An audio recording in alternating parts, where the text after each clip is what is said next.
two teams from the same region cannot be drawn into the same group. And now because of this condition, the groups will essentially be decided by the first team poll, but we will run through the entire thing. There's basically only one scenario where not everything is decided right away. That's if Fnatic is drawn first, where there will be a second draw. Everything else, 100% based on the first draw. I mean, pretty much if you're a TSM fan or an NA fan and you believe that you want Team WE to avoid Group D, you either want WE or you want Fnatic out of this bowl. Those are the best two things you can hope for. I'm personally hoping for C9 to end up in Group C, which means I personally want to see Fenerbahce drawn first or WE drawn first. And if you're a true TSM fan like I am, that means WE first. Man, this is grim. This is rough because the ultimate truth is that I'm not worried for WE.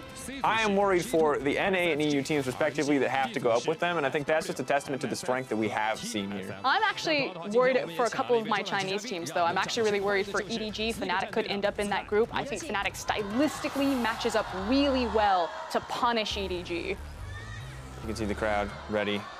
It's the tie. It's a tie.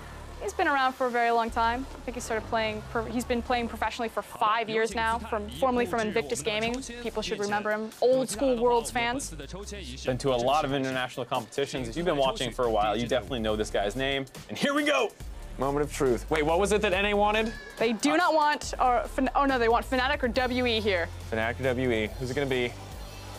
Oh! It is C9 Oh, all right, That C9. means that Team WE is locked in Group D. Also, Fnatic will be going into Group B then, and 1907 Fenerbahce Esports will be moving into Group C. Now, of course, we will, I believe, play out the rest of the draw. You guys can fill in your brackets at home, though, yourself and form the rest.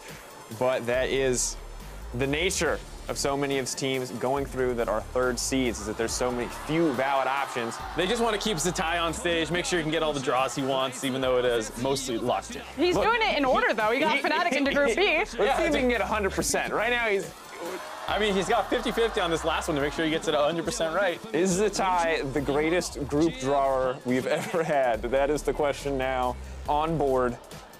I feel like TSM fans shaking their head no. Yeah, they're definitely not too happy with him right now, but I do think as a TSM fan, you kind of have to accept that you're going to have to play hard teams eventually in the tournament to prove that you actually had to get and earn your positioning, as Zatai does drop the automatically perfect draws. And again, unfortunately, he drew Team WE because RNG is already in Group C, which is what he was drawing for. They are then bumped automatically into Group D. So there you are, TSM fans. You're flanked between Misfits, Flattrolls, and Team WE. And yay for G2, man. They did not get C9 in that group. That is gonna make Europe's life a little bit easier. Don't get me wrong, 1907 Fenerbahce are a fierce competitor, but we have seen what NA mid-jungle synergy does to European teams, and I do not like it.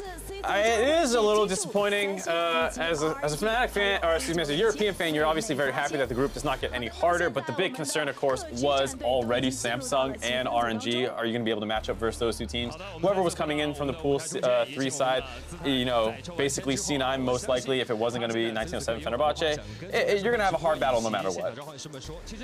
And taking a look over these groups, I don't think any of these picks kind of fundamentally shift the power dynamic at all. I think Group A still, you know, just as strong. Group C, maybe it alleviates a little bit of that group of death, because now I guess you're competing against SKT, EDG, AHQ, and Cloud9. So maybe power dynamic shifts towards Group A a little bit more. I think Group B is another one, just with Fnatic ending up there. If they are actually better than Immortals, then they are pretty likely to get out. I know Gigabyte Marines are a scary team, but they're much scarier in the sense like they'll steal a game from you and ruin your Worlds run versus like actually battle you to be the second best team in the game. And that's what I want to know, because Young Generation looks so good here, and we know the Gigabyte Marines have been deemed a much stronger team overall. So I personally really want to know how they're actually going to stack up, how much better they're going to look from MSI. I think you can just see that they were able to take a game away from Fnatic, pretty scary. Yep. Almost took a game away from WE, if not for 2 insane Baron plays. So when you look at Gigabyte Marines, they have a very good chance of taking games away from anyone in this group. I don't think you're safe at all playing them. All right, with the pool 3 seeds distributed, as we continue our discussion, let's take a final look at these groups heading into the next week of play. Of course, we already saw them briefly on your screen. Now we have them in front of us. And I think for me, really, I think Group D is an interesting story, but ultimately I think Group A and Group B are the most interesting, especially if you are an EU and NA fan. Absolutely. It's C9 ending up in Group A. It's really not too bad when you're looking at the other potential being Group C. So as C9 fan, you have to be pretty happy. You are going to have to be better than EDG, AHQ. Pretty unlikely to be better than the SKT based off history, if it's any indicator, but it's not too bad of a draw at all. Yeah, and specifically with Cloud9's most recent form, you know, maybe domestically there were some inconsistencies, particularly with Impact up into the top lane, but since regional finals in through play-ins, he has certainly cleaned that up a lot, which I think does give him a cut or an edge above EDG, who has Mouse as their top laner. Yeah, excited to see exactly what SKT can do in the top lane. Ziv as well from AHQ. I think the top lane competition outside of EDG is going to be very, very exciting to watch. Not that I'm not expecting anything from Mouse, just that the other guys just feel a little bit above him. Absolutely. And the NA fan of me is kind of disappointed because I want an easy group for TSM and I want C9 and Group C to have a crazy battle. But I do feel like these are actually very balanced groups where, for the most part, there's one clear favorite generally in the group, followed by a couple who can really vie for that number 2 seed. So this is going to be a very exciting group stage to watch for me. There's also such a huge diversity of play styles fed into every single group. It's not like we're going to see like the slow macro game. You have your crazy teams, you have your team fighting teams. Like, it's a smorgasbord of every different type of League of Legends that you would want to watch. All right. Well, I'm excited to see exactly how this plays out, but throughout the entire week, you logged on to call out your world's big plays, so we decided it was best to review a few of our favorites, brought to you by Acer. Now, up first, Law Octavian heard Mark loud and clear when he called out Smoothie's big play. He says, at the Mark C, that's this guy. He clipped that Thresh play for you, man. Yeah, this is such a good play. I can't wait to see this again, just because Smoothie is going to smash it. Is this the sick flay? This is the, I don't want to spoil too much for the viewers, but we are going to take a look at it now, and I can't wait to see one more time exactly what Smoothie does. I think they will, because they've wasted way too much time. White Lotus and Genthix wanted nothing to do with that. But here comes Sejuani, it's a counter gank. Smoothie landing the hook, but now he's got to be pulled to safety by Sneaky. Yeah, Smoothie actually had a fantastic game. It's not going to show so much in the stats, but the way he was deflecting ganks and starting things off. That's just such a nasty mechanical play. Like, if you don't play Thresh and don't understand how hard it is to hit the perpendicular flays when someone's movement is going through the hitbox as opposed to into it parallel, it's actually very difficult to hit that, as well as the fact that he's doing it in the middle of hooking a Tristana and then realizing, you know, Sejuani's coming over the wall. That is just such a disgusting I'm just glad someone play. called it out, because you've literally been talking about it nonstop since it happened, and you finally get to say it on air, so yay! Yeah, there we go. That's my little moment. Thank you very much. All right, well, then Phil Chen spotted the Line Gaming 80 carries. Quick reactions. He said that was a really sick flash by White Lotus. So smart. Contract swooping in there with the ulti to make sure they seal the deal. White Lotus coming in, trying to find the damage onto Jensen. Manages to get it out, plays the taunt with the flash. My God, just take a second to appreciate how good of a player White Lotus is. Just straight flash. So clean. And then jumps out to safety with the rest of the reinforcements. You just watch that Tristana in that last play, and it's just pretty. It's so pretty. Not even a single beat skipped. He's just like in mid auto attack, dodges the flash, and then just continues to smash people, hops to the other side. That's the best part. There's no awkward fumble. There's no awkward stop and auto attack a different target. Literally one track mind. It ignores the Shen, flashes perfectly, keeps auto in the Orianna. Yeah, nasty play out of him. Absolutely. Well, finally, while Patton couldn't end the day in a penta, Sir Ordinary was still impressed by the 1907 Fenerbahce 80 carry. Patton opens up, he's spraying and he's praying for more kills. It's a double for him. 1907 Fenerbahce will flash in for these kills. Marport's back to the fountain. Birdport's back to death. And now 1907 Fenerbahce can close out this game. The quadra kill for Patton. Give him his second penta of worlds. He doesn't get it. Japone steals it away. 不容先死，继续追，闪现上来一下，一技能又 boss 一个。是的，剩下3个人应该是无法抵挡对面的大军了。赶快闪现过来，小胖这边跑回水泉，3杀，能量倾泻灌进去，9桶1进去帮忙扛塔，4杀，最后一个拿5杀嘛，冲拳拿5杀，冲拳拿5杀。They wanted to give him the penta, but Japone, he said, you know what? I deserve some of the credit too. They didn't have to push W! They didn't have to do anything! They just had to die in the fountain for him! He literally gave his team the bird. I'm glad. All right, they already spoon-fed Patton 1 pentakill. They don't want to give this guy all the attention on the team. Frozen's still on there, Crash is on there. All right, let some other people shine for a moment. Everyone needs a spotlight. All right, well, don't forget to keep calling out those big plays, and we'll keep an eye out all worlds long. I think just so many fantastic ones across the board. It's hard to decide what was the most impressive, but those were just a few. And now, as we close out the play-in stage, let's take a look at this week's best of the Rift, presented by T-Mobile, America's best unlimited network.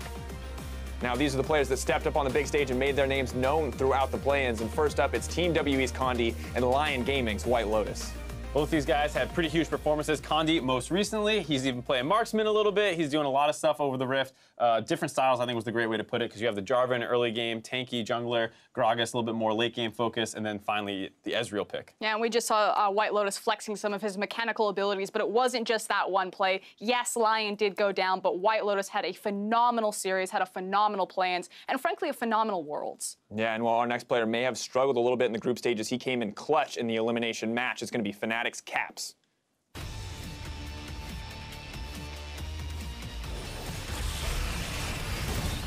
Of course, this play right here, I think, is the moment where you know the Caps is a clutch player, because shutting that down in a game that you were definitely not winning for a long period of time just looks so good. And look what happens when Fnatic find that they have a mid laner and they give him resources. He's able to go off and make plays like this. I was so lucky that I got the honor of casting this game and watching Caps not only go off on his Cassiopeia, but then also pulling out his Talia, which was mint. That was actually what I was really excited about, too. Not just that he's picking some of these more lane-focused things, which we did see a fair amount out of him. You know, we had things like the LeBlanc, which didn't work out as well, which he was doing the counter pick, but that Talia looked immaculate. All right, well, speaking of dirty Talia players, one more makes him onto our list. It's none other than 1907 Fenerbahce's Frozen.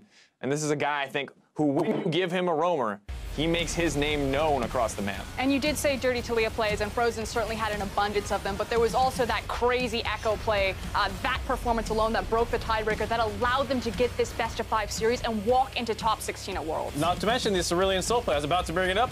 Perfect time for the B-roll hints. Two people with stars at the same time. Excellent timing on the roam as well. He leaves mid lane reacting to his bot lane going down. Also able to set up plays. One thing that doesn't happen a ton is people send resources to the Aurelion Soul, but he does have good gank assists, so really great to see him being able to influence his own lane and others.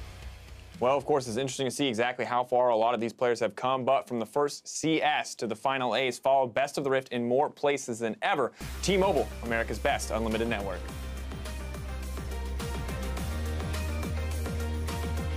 All right, well, the group stage is going to be kicking off October 5th with Royal Never Give Up versus 1907 Fenerbahce at 12 a.m. PST and 9 a.m. CEST, followed by G2 Esports versus Samsung Galaxy. I can't read that prompt, I'll be honest, guys. And a whole slew of fight matchups all in day one. I broke the magic. I am sorry, but I am ready for day one of the group stage and probably a pair of glasses.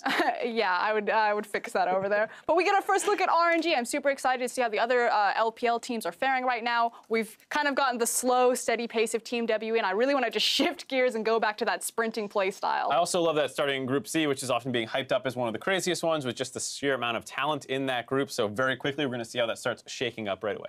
I just want to see G2. Please, please don't choke this year at Worlds. But we get to find out. We are so close. But now for myself, the casters, and the entire live broadcast crew, thank you so much for watching, and we'll see you next week to kick off the group stage. Good night. We'll see you shortly. Are you okay over there? I can't read. I can't read. It's a struggle. I'm struggling.